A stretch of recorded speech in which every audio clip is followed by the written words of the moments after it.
Ya, shalom teman-teman dimanapun kalian berada. Pada kesempatan kali ini saya Samuel Smith Batubara akan men-sharingkan berkat firman Tuhan kepada kalian dimanapun kalian berada.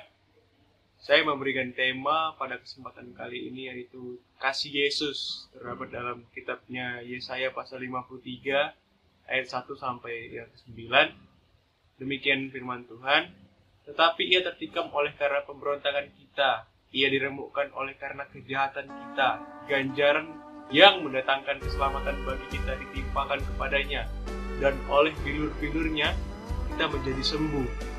Nah, kitab Yesaya pasal yang ke-53 ini adalah satu nubuatan tentang Tuhan Yesus yang akan menderita di salib karena dosa manusia, karena dosa kita. Nubuatan itu akhirnya menjadi kenyataan dan terjadi setelah ratusan tahun dinubuatkan oleh Nabi Yesaya. Adapun penderitaan yang dialami oleh Tuhan Yesus sangat berat ketika ia berdoa di Getsemani. Nah, ia sampai mengeluarkan keringat seperti darah karena pergumulan yang sangat hebat, teman-teman. Yesus digiring seperti binatang hadapan Hanas dan Pilatus. Ia diikat seperti penjahat, diolok-olokkan oleh tentara Herodes. Nah, disamakan dengan perampok. Ia juga menerima cambukan di bagian punggungnya dengan ujungnya yang diberi besi yang tajam. Kalau kita ngebayangkan kita di posisi Tuhan itu, sungguh sangat sakit, teman-teman.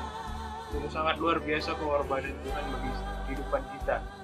Nah, gak cuma itu aja, gak cuma dicambuk, gak cuma diolok-olokkan, tapi ia juga dimahkotai dengan mahkota duri dan mendapat perlakuan yang kejam lainnya. Nah, jadi kita harus hargai seberapa besar ya pengorbanan Tuhan atas kehidupan kita, teman-teman. Nah, betapa menderitanya Tuhan Yesus. Ia mati bukan karena dosa yang dia berbuat, melainkan dia berkorban nyawa bagi kita semua umat manusia. Nah, Yesus mati bagi manusia berdosa untuk kita yang seharusnya masuk dalam neraka yang kekal, tetapi ia telah menggantikan kita. Ingat ini sangat penting. Dia menggantikan kita untuk menjadi korban dari keselamatan kita. Nah, jadi teman-teman, Yesus mati bagi manusia berdosa untuk kita yang seharusnya masuk ke dalam neraka yang kekal. Nah, tetapi ia mau menggantikan kita untuk menjadi korban bagi keselamatan kita. Nah, ada beberapa hal penting yang perlu kita perhatikan, teman-teman. Mengapa Yesus mau melakukan ini bagi kita? Yang pertama itu karena Yesus sangat mengasihi kita sebagai ciptaannya.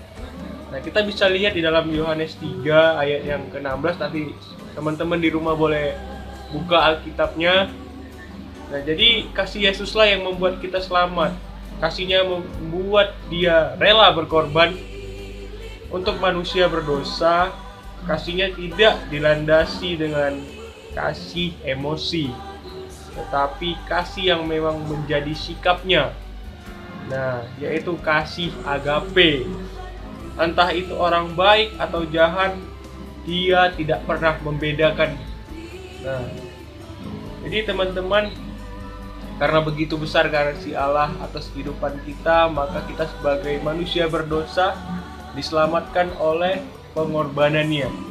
Nah, poin yang kedua, teman-teman, karena kita adalah ciptaan yang begitu berharga. Karena kita adalah ciptaannya yang begitu berharga. Teman-teman bisa lihat di dalam Ulangan yang pasal yang ke-32 ayat yang ke-10. Nanti teman-teman di rumah bisa baca. Allah begitu rindu agar kita semua umat manusia itu bertobat. Nah, baginya setiap kita manusia, saya dan Anda itu adalah sangat berharga di matanya. Itulah sebabnya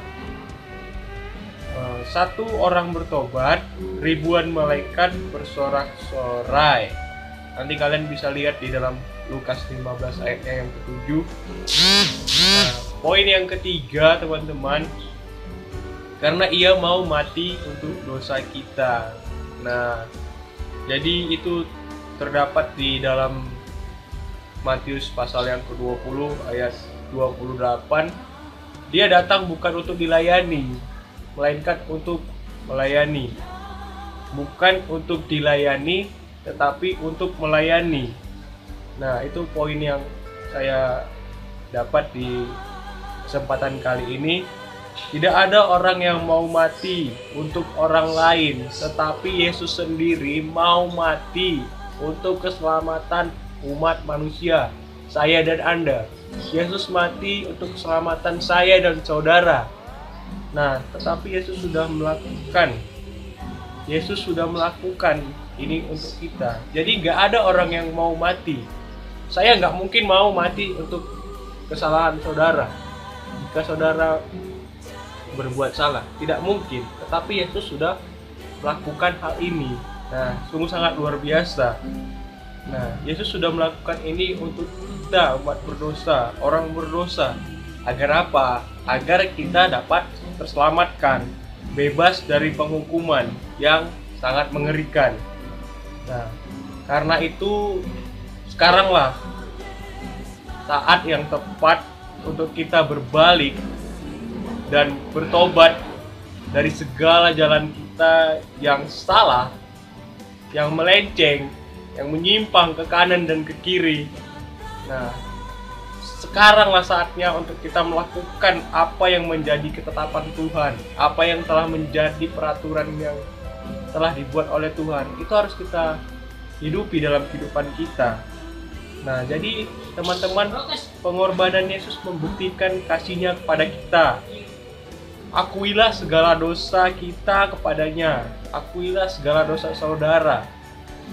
Nah, Dia akan mengampuni dan menerima kita untuk menjadi anak-Nya dan menjadi ahli warisnya. Nah, jadi teman-teman, pengorbanan Yesus bagi keselamatan kita itu sangat luar biasa. Tidak ada yang dapat menyaingi ya teman-teman. Tidak ada yang dapat mengorbankan dirinya untuk orang. Nah, tetapi Yesus sanggup melakukan segala sesuatunya demi keselamatan kita umat manusia.